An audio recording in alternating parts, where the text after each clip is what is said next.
आगे भाई champions trophy के बाद ये पहली पाकिस्तान की वनडे असाइनमेंट है। क्या उम्मीदें हैं आपको अपनी वनडे साइड से, क्योंकि इसमें सीनियर प्लेयर्स भी हैं और एक दो अपने नए प्लेयर्स को भी मौका दिया हुआ है। देखिए, अगर आप देखें तो जिस तरह से वे टूर्स में ऑस्ट्रेलिया में ओडिया में परफॉर्मेंस आई है, साउथ अफ्रीका में आई है, इसी तरह से अगर ये कंडीशंस जो है ना, इसके ऊपर बड़ा डिपेंड करता है। यहाँ भी बॉलिंग कंडीशंस होंगी और जिस तरह से फास्ट बॉलर्स ने डोमिनेट की ऑस्ट्रेलिया में, साउथ अफ्रीका में, यहाँ भी फास्ट बॉलिंग के ऊपर डिपेंड करेंगे। और जिस तरह की ड्रॉप इन ग्रीन पिच है, इसके ऊपर कोशिश करेंगे कि उनको रिस्ट्रिक्ट करें अंडर 200। और जिस तरह की एक्सपीरियंस बैटिंग है Babar Rizwan back in the ODI like, तो उसमें मैं समझता हूँ कि इस सीरीज़ में बहुत अच्छे रिजल्ट्स आने चाहिए। आपने हारिस को वनडे सीरीज़ के लिए यहाँ रोका है, उसके पीछे उसका ऑस्ट्रेलिया और साउथ अफ्रीका में बेहतरीन रिकॉर्ड था, या जो न्यूजीलैंड की T20 कंडीशन में हम हारे भी हैं फिर भी हारिस को आपने रोका है, और उसकी यहाँ की परफॉर्मेंस थी? देखिए, वो इन पिचेस इन कंडीशंस में फिर उसने साबित किया कि इज़ द बेस्ट ऑप्शन।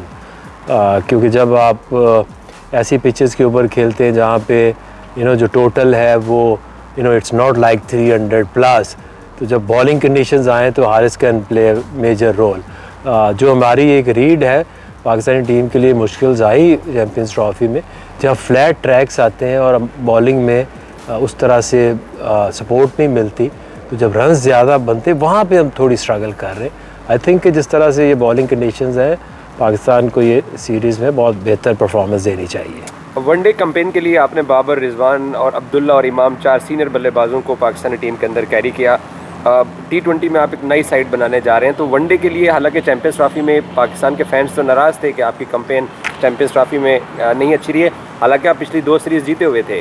तो वनडे टीम के लिए आपके थॉट बड़े डिफरेंट हैं T20 के अगर देखिए, वनडे की आपकी एक अच्छी टीम बनी हुई है, अच्छी उसकी परफॉर्मेंसेज आ रही हैं। नो डाउट के जो पाकिस्तान में चैंपियंस ट्रॉफी हुई है उसमें 2 मैचेस हुए हैं। अगर आप उसको उस नज़र से देखें तो न्यूजीलैंड का जो मैच था उसमें जो फ़खर है वो पहले ओवर में अनफिट हो गए। आपका जो मेन इम्पैक्ट प्लेयर है, उन बैटिंग पिचेस के ऊपर आपके जो 1-2 इम्पैक्ट प्लेयर्स होते हैं, उनका खेलना और चलना बड़ा ज़रूरी होता है। क्योंकि जो भी आप रन बना रहे हैं, 350 के करीब वहाँ पाकिस्तान में रन्स बन रहे थे।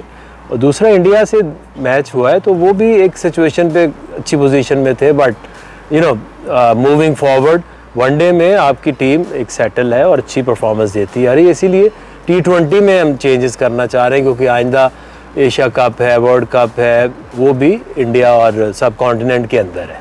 पोस्ट सीरीज़ T20 में आपसे बात नहीं हुई है, सब लोग जानना चाहते हैं कि क्या एनालिसिस है आपका 4-1 रिजल्ट का, और यंग टीम आपका क्या तज्जिया है? देखिए, उसमें अगर आप देखें तो जो 2 पिचेस थी वो बेहतर थी, जहाँ पे पाकिस्तान ने 15 ओवर में 135 रन भी बनाए, और ऑकलैंड की अच्छी पिच थी, इसके ऊपर मैच भी पाकिस्तान ने जीता। जो 3 कंडीशंस हैं, अगर आप उनको क्रिकेटिंग पॉइंट ऑफ व्यू से देखें तो वो बहुत ज़्यादा मुश्किल थी जो टेक्निक पाकिस्तानी बैटर्स की होती है। सो आई एम स्टिल होपफुल, ये जो यंगस्टर्स हैं, ये अगर अब सब कॉन्टिनेंट में पाकिस्तान में क्रिकेट खेलेंगे, दे हैव टैलेंट, और हमने उनको बैक करना है। और ये बहुत बेहतर ऑप्शंस हैं, उसमें साइम है, फ़खर है, और भी ऑप्शंस अभी PSL के बाद आएंगे। तो वी आर वेरी होपफुल कि एक अच्छी T20 टीम भी बनेगी। Thank you.